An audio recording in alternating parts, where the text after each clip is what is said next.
30 nuevos centros deportivos integrales serán construidos entre 2015 y 2017, según informó la presidenta Michelle Bachelet.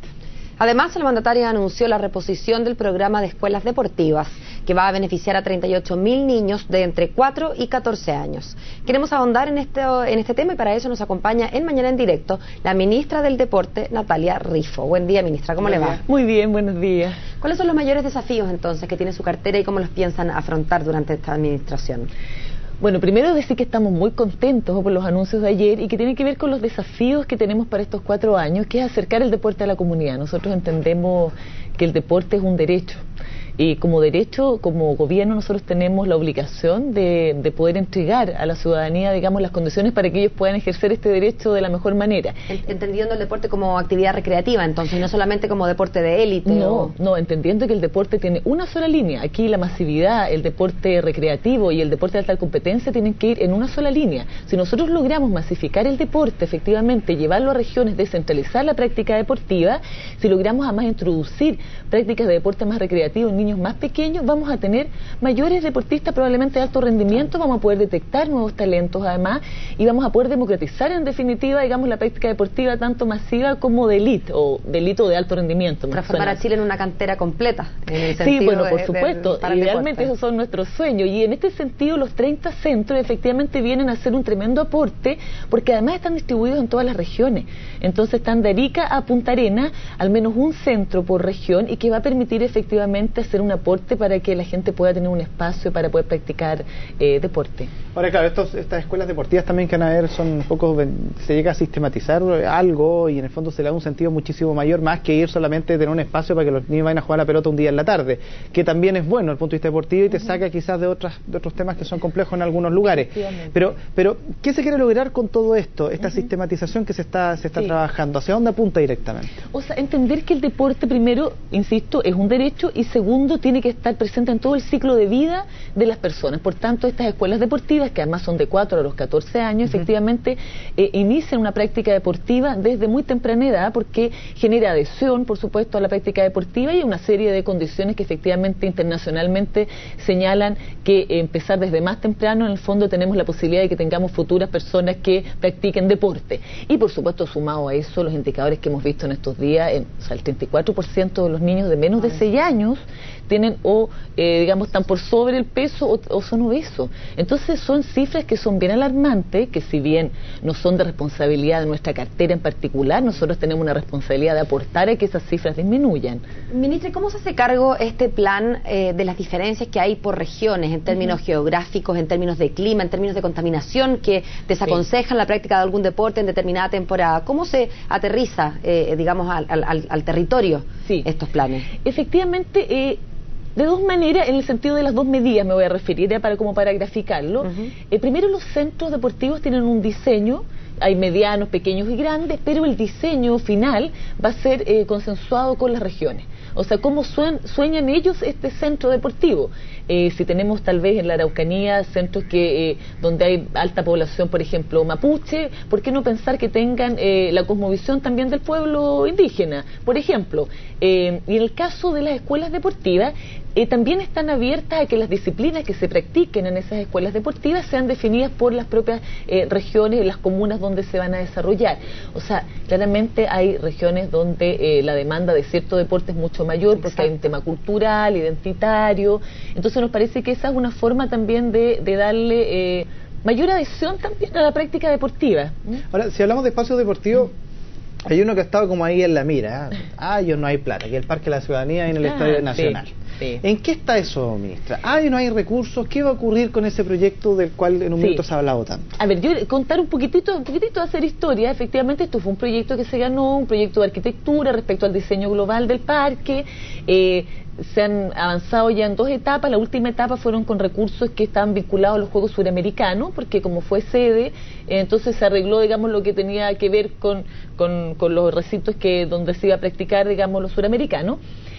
Pero todo lo que sigue después, que es la tercera etapa, no se solicitaron recursos ni 2013 ni 2014.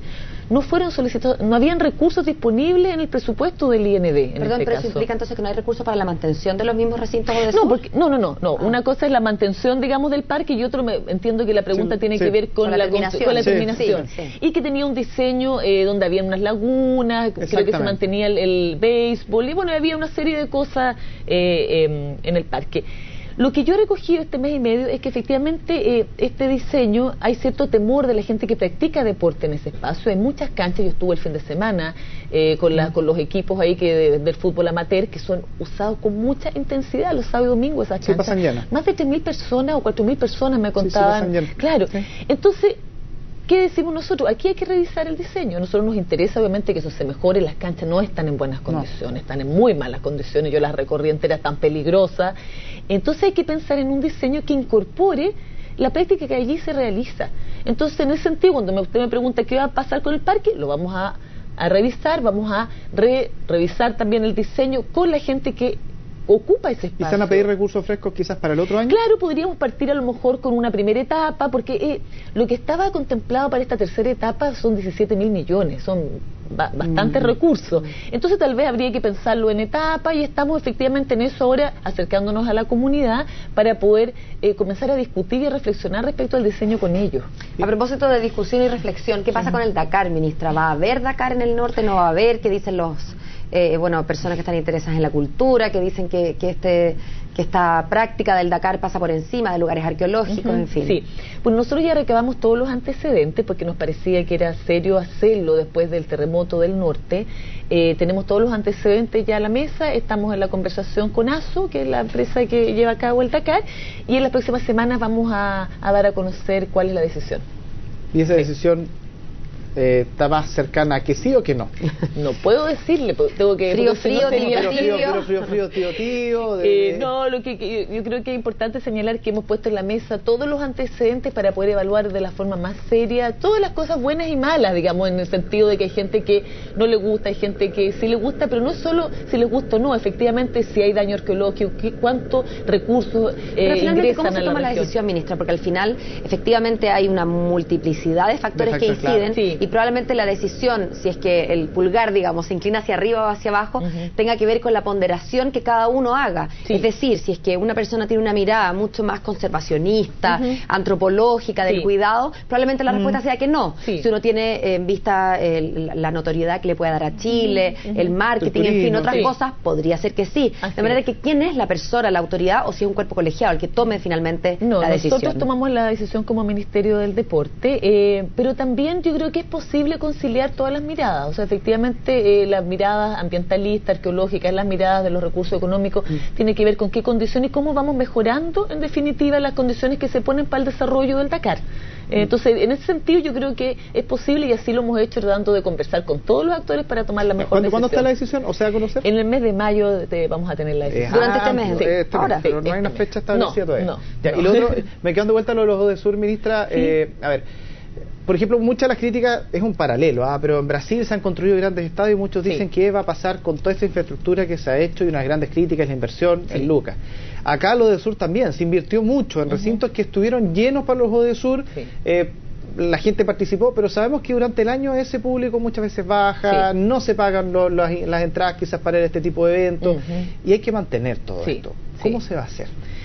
Bueno, primero señalar que nosotros tenemos una responsabilidad en la mantención de esos recintos, una responsabilidad, el Estado, sí, por supuesto, pero también como los recursos no siempre alcanzan para todo lo que uno quisiera, nosotros estamos ahora en el diseño de un modelo de gestión de los recintos deportivos, y no solo de los que quedaron con los suramericanos, sino que en general de los recintos que son de administración del IND, y también cómo podemos nosotros apoyar a los municipios en la administración de la infraestructura deportiva. ¿De qué líneas van esas formas? ¿Incluye privados, por ejemplo? O sea, la idea es ser lo más flexible, o sea, puede que tengamos municipios que efectivamente tengan los recursos y nosotros tengamos que ayudarle, porque también la administración implica dos patas, digamos, que es un aspecto administrativo y también aspectos técnicos. Por ejemplo, en el caso de Peñalolén, o sea, el velódromo tiene un uso donde tiene que haber expertos que señalen quiénes pueden usar y en qué condiciones ese lugar, y por tanto esa responsabilidad nuestra de poner a disposición del municipio ese profesional o ese equipo que pueda dar cuenta, digamos, de quiénes usan esos recursos, o sea, perdón, esa infraestructura. La idea es tener una especie como de gerencia, en definitiva, que nos haga llegar recursos también, ¿por qué no de privado? Que nos permitan también un poco autofinanciar parte de la mantención. Siempre con el resguardo de la ficha técnica, digamos, de cada recinto. No se podrá usar el velódromo para organizar cumpleaños, por ejemplo. Por supuesto, por un ejemplo burdo, sí, exactamente. Sí. O sea, eventualmente los privados podrían hacer uso de esto y con esto usar los recursos. Por ejemplo, no sé, una gran compañía que quiera hacer un evento deportivo para su empresa, usarlo, por ejemplo. Ahora, nosotros, por supuesto, que siempre tenemos que resguardar que el primer uso es para la ciudadanía, ojalá gratuito, y que la gente tenga acceso al deporte. Eso es lo primordial y eso va a ser el centro. Pero lo otro, ¿por qué no? Obviamente en aquella medida en que ustedes no puedan financiar, entonces, subsidiar el uso gratuito, manteniendo, la plata podría provenir entonces de esta por supuesto, y además para darle más intensidad de uso, también los recursos tienen, o sea, digamos, la infraestructura tiene que ocuparse como corresponde. Ahora, ¿qué pasa con quienes usan esto a diario, que son los deportistas? Sí. Ahí hay muchos de ellos, lo hemos visto, para qué decir la cantidad de historias de repente antes de lo de Sur, algunos que tenían que casi andar pidiendo dinero, haciendo mecenas deportivos, porque no tenían auspicio, y la verdad patines, que no tengo implementos, no tengo uniformes a veces. Y el hecho algunos de haber clasificado ya los del Sur era casi como un gran logro en ese sentido, porque la realidad económica con la que viven es horrible. Sí, es cierto. ¿Cómo se va a aportar con todo ese tema? Que yo creo que ahí es donde viene una inversión muy potente. Sí. Ahora, es importante señalar que más del 90% de los recursos para el alto rendimiento lo pone el Estado. La verdad es que ha ido disminuyendo un poco, aparte de estos mecenas, como tú señales, que efectivamente, bueno, está bien, digamos, uno igual agradece que hayan recursos que se coloquen, pero en general ha disminuido un poco la entrega de recursos por parte de las empresas, digamos, a los pensando en los deportistas de alto rendimiento. Sí. Nosotros estamos revisando efectivamente todo lo que tiene que ver con el sistema de alto rendimiento, cuáles son los criterios para entregar o no recursos a estos deportistas de alto rendimiento. ¿Será el mejor criterio las medallas? Un poco que ha sido la discusión en estas semanas de efectivamente si yo no saqué medalla me quitan la beca ProDar y eso significa que no puedo seguir entrenando, entonces ¿qué pasa con ese deportista? Tenemos también un desafío enorme que tiene que ver con el recambio de los deportistas de alto rendimiento. Nosotros ahora tenemos efectivamente, nos fue relativamente bien en los ODESUR, tenemos deportistas de alto rendimiento, yo creo como nunca habíamos tenido además en Chile en muchas disciplinas, pero tiene que venir ahora un recambio y ahí la responsabilidad también es poner los recursos en esos deportistas que tal vez no tienen medallas hoy, pero que exactamente. ¿Pero estos recursos todavía son escasos? ¿Se necesita aquí redoblar esfuerzo en términos de lucas directamente? Sí, yo creo que nosotros vamos a tener que efectivamente poner más recursos, los recursos que sean necesarios. Y ahí vuelvo nuevamente a que existe efectivamente una corporación que nos permita llegar recursos de privada para ser más eficiente, y eso nosotros lo estamos revisando, estamos trabajando también con esta corporación, porque queremos que los deportistas tengan los recursos que necesitan. O sea, más que decir nosotros vamos a poner tanto, es decir, cuánto necesitamos nosotros para que estos deportistas efectivamente no hagan estos tremendos sacrificios y se dediquen a concentrarse en lo que corresponde, que es poder... Que la definición de cantidad no provenga desde cuánto tengo yo para dar, sino de cuánto necesitas tú para rendir. Y si no tengo, porque también sabemos que los recursos del Estado tampoco son infinitos, nosotros tendremos que tener el rol también de poder ir a buscar esos recursos a otros lugares. Bien, bueno, pues muchas gracias, ministra, por esta conversación. No, muchas gracias a ustedes por la invitación.